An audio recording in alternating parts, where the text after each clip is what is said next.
Hi, everybody. Good morning.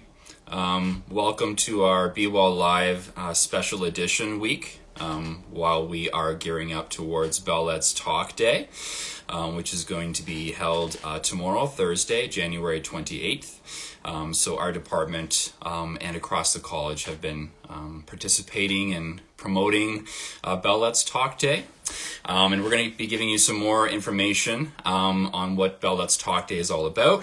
And really the theme of today. And I'm going to be joined shortly by Cindy from Counseling and Accessibility Services, where we can kind of dive in and have maybe more of a candid conversation regarding Bell Let's Talk Day, the campaign, why it's so important for mental health awareness. And then we'll kind of dig down into the theme of today, which is the 5 simple ways for ending the stigma surrounding mental illness. So my name is Mike. I am a sport coordinator in athletics and recreation at Seneca College. And again, Cindy will be joining me here in 1 second, so I'm going to kind of buzz her in here. And here we go. A good week. The sun's out right now. Might be a little cold, but try to get some fresh air here. Good morning. Good morning, Mike. How How are are you, you doing? Cindy? Good, nice to meet you. Yeah, nice to meet you virtually. It seems to be that way recently, so that's kind of okay. We've adapted fairly well, I think, considering. And we've kind of grown into this virtual kind of world. So either way, it's nice to see another face. So I just kind of did a quick little introduction to our students regarding Bell Let's Talk Day. Obviously, we've been on here every day in our department kind of with our wellness posts and providing more information and maybe some background as to what Bell Let's Talk is all about and mental health in general. I thought it would be a good idea to have obviously different colleagues from other departments in the college joining us, especially from Counseling Accessibility Services. So thank you so much for tuning in. I know that you are on with Melissa, I believe, on Monday. And I think today what we're going to do is maybe just kind of talk about the 5 ways of ending the stigma. So do you want to maybe just give everyone a quick little introduction before we start, and then kind of talk about maybe how they can get in touch with Counseling and Accessibility? Sure. So my name is Cindy Lau-Chan, and I work for Counseling and Accessibility. I'm one of the counselors actually based out of Newnham campus, and so if we were actually on campus, that's where you could find me and a bunch of other counselors. But we have counselors at every location and every campus. So if you call our main line, the 416-491-5050, based on whatever campus you're supposed to be at, there's a counseling extension for each location. And then you can also find us on our counseling website. Or Okay. you can email us as well at senecacnas@senecacollege.ca. Okay, great. No, that's really good to know. A lot of students may have heard about it, but they weren't really quite sure. Is that for me? Like, am I able to do that? How do I go about reaching out? And I think that's kind of maybe what we're going to discuss is really maybe the shame sometimes people kind of inherit with hesitating to reach out to someone. Maybe they walk by the office and say, I would really like to go in and talk to someone, but maybe they don't want to tell their friends or their family that maybe they're wishing to talk to someone. And so really the Bell Let's Talk campaign is about kind of squashing that that stigma, so that both students and staff, all of us don't feel that kind of hesitation or maybe any kind of embarrassment that's attached to that. Trying to shed light on the fact that we all obviously have struggles, especially right now with COVID and everything. So today's quick discussion that we can kind of start is on the 5 simple ways to ending the stigma surrounding mental illness and mental health. So for those of you that don't know, Bell Let's Talk Day is obviously for raising money towards mental health care, access, research, all this kind of thing, which is obviously crucial and important because of the maybe sometimes the inaccessibility or the cost that's associated with maybe doing something like that. So obviously students, there's special grants available. But I think more important is really the information, the education, things that we're going to talk about. So the 5 simple ways, I'll kind of start them off, and then I'll let you kind of dig into what that really is all about, is language. So when we're talking about mental illness and mental health, is maybe not being as, to put it blatantly, as ignorant regarding the terminology, some of the language that we see in social media, trying to stay away from the comment section of social media. But there obviously is a lot of maybe inappropriate language, or even not even intending to be inappropriate, but I think sometimes it's just a lack of the education surrounding it, and maybe updating the vocabulary. So language matters. Educate yourself is number 2. So kind of the same, but really educating yourself on the facts of mental health and illness. And sometimes you don't realize how much it actually affects how many people. And then be kind, obviously compassionate, be kind. That goes without saying. I think that you would agree that that goes a long way helping For someone. sure. And then listen and ask is our 4th one, which I think we can talk about after, is really important as far as active listening to starting the conversation. A lot of the talk around Bell Let's Talk is to get that conversation started to help end the stigma. And active listening and having a 2-way conversation is crucial. And then the 5th and final one is to talk about it, which is the whole hashtag Bell Let's Talk Day, which is basically spreading the word. You know, there's obviously thousands, or if not millions, of hashtags about Bell Let's Talk Day to help raise funds. But really the intention is to get the word out there so that we're talking about it. And that's what we're doing right now. If you maybe wanted to kind of talk about these 5, and we can kind of share each other's perspectives. When you think about language matters and people kind of how they talk about mental illness, maybe in a negative way, any suggestions or any kind of feedback regarding that one? So I think, and I agree, right? Language really does matter. And the most important thing actually is that part of educating yourself and using certain words. So it's not just about not using derogatory terms. It's also about how you describe your own feelings. So say you're feeling the symptoms of depression, right? A lot of people, you'll hear them say like, oh, I feel so depressed. I am so OCD, right? So these are actually diagnosable medical terms that you're taking away from someone that is actually suffering from this. So Right. there's millions of words out there that you can use to describe how you're feeling. And it's about tapping into using those words to describe how you're feeling. Like, oh, I'm feeling so sad today. Oh, I'm feeling, like so lethargic. I'm feeling so unmotivated. I'm feeling so sad. Or I'm feeling so. You educate yourself and find more ways to describe how you're feeling rather than using a diagnosable medical term. Wow, that's a good point. That I don't think a lot of us, I mean, a lot of us are definitely guilty of that, especially maybe in the past before we became aware of, oh, wow, I can't believe I've been doing that. And it's such a good point because it'll come up in conversation casually, and or if you're watching your sports team and, oh, it's so depressing, my team, or whatever, right? You can use it in any kind of situation. And it's really taking away from people who are going through something that is, like you said, like a diagnosed state that people are suffering. And it kind of downplays certain situations. So the language, the vocabulary, that is so important. So thank you so much for bringing those examples up. And then the next one's obviously similar, the educate yourself about the vocabulary and the language, but maybe a more broad scope as far as mental health in general, because we obviously, especially our department, which is athletics and recreation, we are now so proud to obviously have different areas of wellness, both physical, mental, and social.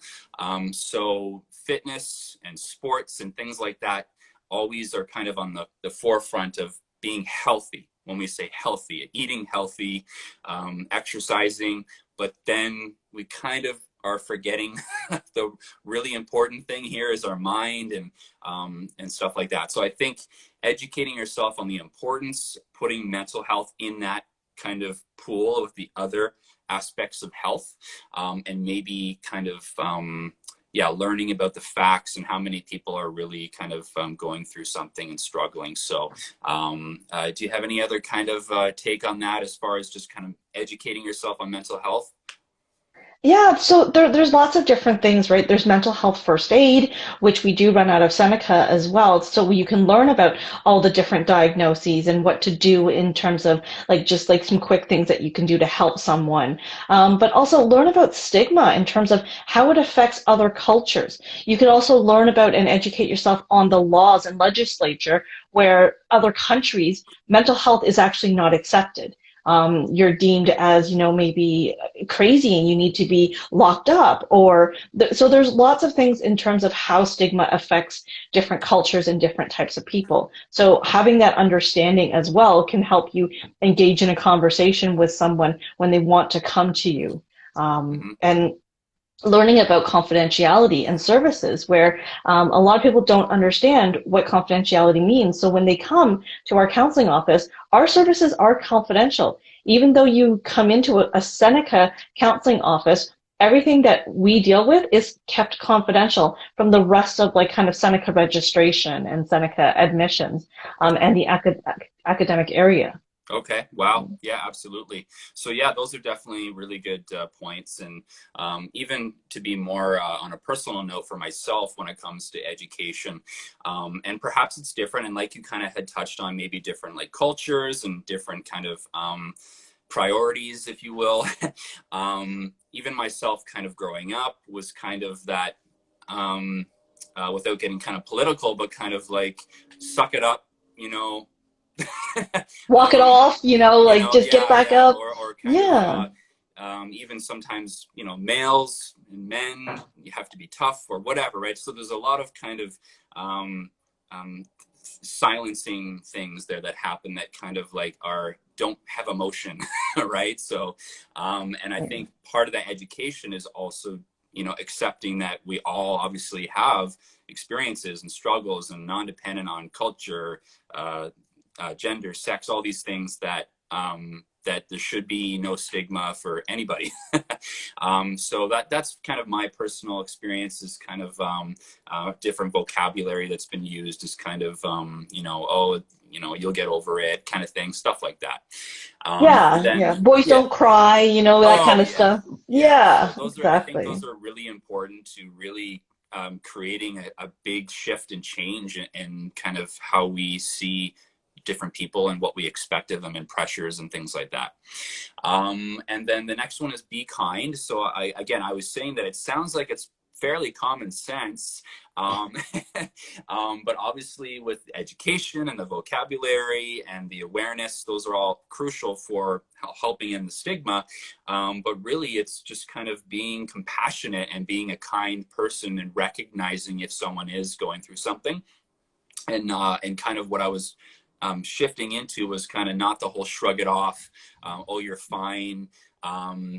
Being kind is more than just being courteous, but it's also recognizing what that person's going through. And if you have the vocabulary and you've educated yourself, then you kind of have a better idea of what they're going through. So how would someone go about, being a compassionate, kind person, in either the workplace or at school? Let's say someone was having a hard time at school and they couldn't finish their assignment. Like, what are some of the common things that you think students are going through that they wish they could maybe talk more about and be heard, things like that? So the most common thing is, the loneliness, especially with this COVID-19 pandemic, right? The isolation, the struggles with feeling motivated, the feelings of or symptoms of depression and anxiety, living in this world right now. So if, you hear one of your friends or family starting to say things like, oh, I'm feeling sad for most of the day, I'm feeling really unmotivated, and you're hearing that these things are impacting on most of their life almost every single day, and it's a consistent thing happening, then this is the time to kind of start that conversation saying, like, okay, so how often is this happening for you? There's no shame in talking to somebody about this. I know about counseling. It's also about being compassionate and being kind to yourself. So if you start recognizing these things in yourself, there is no shame in reaching out for help. There is so much help out there. We have community resources. We have 24/7 phone lines. We have our counseling department. You can talk to somebody. So make sure you're kind that, like, oh, I don't want to take medication for that. Or, oh, I don't want to, feel like somebody thinks I have a diagnosable condition. Be Right. kind to yourself. Be compassionate. There is absolutely no shame in reaching out for help or even having a diagnosable condition. Yeah, yeah, absolutely. No, thank you. That's absolutely really helpful. I think the students appreciate that, and even hearing it from yourself or myself or anyone really with a platform to kind of open up and allow that, and even little things like a smile. How our tone and how we kind of when we're listening to someone, which we'll get to, but those make a big difference. And kind of what I was saying previously about kind of like, shrug it off or walk it off, you'll be fine. That's obviously not very compassionate or kind. um, No, so, obviously anything like, I'm sorry you're not feeling well, which then could possibly potentially open up for further conversation. And then that person now feels, oh, okay, thank you. Like, thank you for I'm being heard, right? As opposed to kind of dismissed. exactly. So those are obviously crucial. Our next one is listen and ask. So again, very similar, but I think as opposed to kind of a close-ended, oh, you're not feeling well. Okay, well, take a day and we'll see you next time. And then nothing was resolved. There was no communication. There was no active listening. And sometimes it's different. Obviously, maybe if you're referring to a boss or a parent, it can be a lot more difficult to open up as opposed to a friend or someone you're really close to, that, or a spouse or a partner that you could open up to. And I think we obviously want to open it up so that they're not just having one person they rely on, having a community of people that are more open to this, right? So Yeah. listen and ask is our fourth ways to ending the stigma.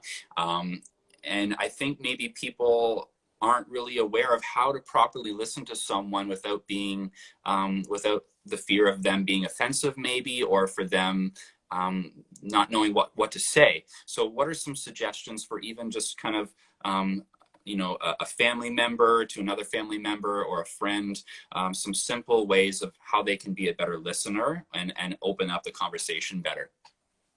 So a lot of the times when you want to be an active listener, it's about asking open-ended questions, right? And it's allowing the person to speak, allow their story. So if you find that yourself, when you're listening to someone's story, you say like, oh, okay, well, this is what I did, or I did this, or I'm listening to this, or you put in your I judgments and you're putting in your own advice. You're quick to kind of fix their solution. You're not actively listening to them, right? Yeah. So you need to be able to sit back and not keep jumping in and trying to fix things. Let the person tell their story. Let the person kind of like explain to you how they're feeling. Really sit in that. And you can do that by reflecting what you're hearing back to them. So like it's kind of like that mirroring active listening tool, right? If someone says like, well, I'm feeling really sad, I'm feeling really like anxious right now. So you could Right. be like, okay, so I'm hearing you say that, you're not doing very well right now, right? So Yeah. it's just that kind of sitting back and listening. So, and you can even Google active listening skills and try that as well. Yeah, absolutely. I know that we've definitely done a lot of that. Part of our mindfulness wellness with our athletics department is we really want to promote that. And we've discussed that absolutely, because you can apply that in any situation and that will really help you become better communicator, better friend, family member. It just makes the world of difference. And I think a perfect example, like you had said, is someone saying, all about them. So the person has now opened up to you, explain the situation, the stress, the anxiety that they're experiencing, and then you kind of step in and go, oh yeah, that happens to me all the time, and oh yeah, you'll get over it, and oh, that happened to me. Or they try to trump your story by saying, oh, mine was so much worse you're so lucky, Exactly. right? So like people don't really realize it, but they're kind of like, whoa, like that person now feels less of a person because you just basically said my troubles are worse than yours, and you have nothing to complain about. Things like I think these are all kind of things that we've experienced, and that's just the opposite of what you should be doing, right? Is for active listening. So, so make sure that take those tips from Cindy, everyone, because those will really help towards ending the stigma and just becoming a better listener. And our fifth and final simple way to helping end the stigma of mental illness is to talk about it. And so we just talked about how to talk with each other, but now talking about mental illness and mental health in general, including it in the conversation, like what we had said about physical health and nutrition and taking care of your body. But it often gets neglected, the mental health aspect. So I think spreading the word will help not only normalize it, but basically that stigma will start to fade away when it's openly talked about and not whispered, and kind of there's no shame attached to it. So what would be a suggestion from you as far as, you know, let's say someone wants to post something on their social media, or they want to talk about it openly with a family member without them feeling like, oh, I didn't know you felt that way. So how can someone kind of openly talk about it and share it with everyone? I think like you said, right? Like do what feels comfortable for you at first. If you want to start posting things, you know, because it's more of a passive way to get a Right, point across, right. right? You could start sending out that message. But there's also ways, you know, you have to look at if this is a safe thing for you as well, right? We got to look at culture and safety Yeah, in bringing this up. So find somebody that you feel safe with, that you feel like may or may not judge you, and you could start the conversation, be like, hey, you know what? I have some questions about depression. Like, can we talk about this? Right? Look things up. Just kind of always find a safe person to start with first. Start engaging in the conversation, or start turning on shows, right? Look up shows that talk more about mental health. sure. And then you could be like, hey, right? It's like a little bit of a third party kind of thing that you could kind of safely about, hey, what do you think, how he's feeling? What do you think of what's going on with that person or that character? Yeah. Um, Oh you yeah, know, absolutely. Yeah. it's about making people feel more comfortable in expressing themselves, making people feel more comfortable in talking about it, using the language, right? And mental health first aid, I teach them, just because you talk about suicide doesn't mean the person is going to suicide. You're not going to give them the idea that they're going to, you know, that they should go and kill themselves just because you're talking about suicide. Right. The fact that you're comfortable talking about this makes the other person probably more comfortable to share how they're feeling and what they're suffering with. Wow. Well, absolutely. And I think also, not that it's equivalent, but because of the Bell Let's Talk campaign, there obviously are a lot of maybe more well-known individuals, whether they are on television, like you had kind of said, or either an athlete, or like an ambassador, someone who has a voice and they have millions of followers on social media, and they are someone that's well respected, and they open up, and then that's go, wow, like they feel that Yeah. way, and that makes me feel better because now that person is openly talking about it, and I'm more willing to go, well, they are, and they have this life and background, and it doesn't matter. So I think the Bell Let's Talk campaign is so important in that aspect, about talking about it and spreading the word. Mm-hmm. And everyone has a different story, and it doesn't matter. And I find that really valuable, and it makes a little bit of a difference each time when you hear it from someone else.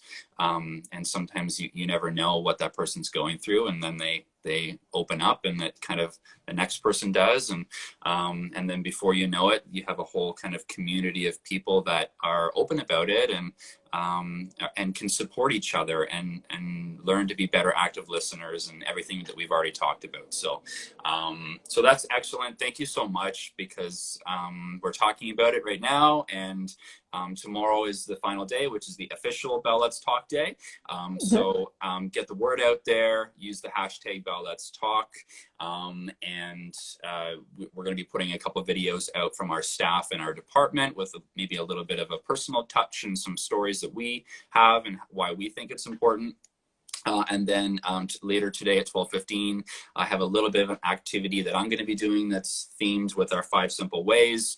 And then again, tomorrow we have a couple more activities as well.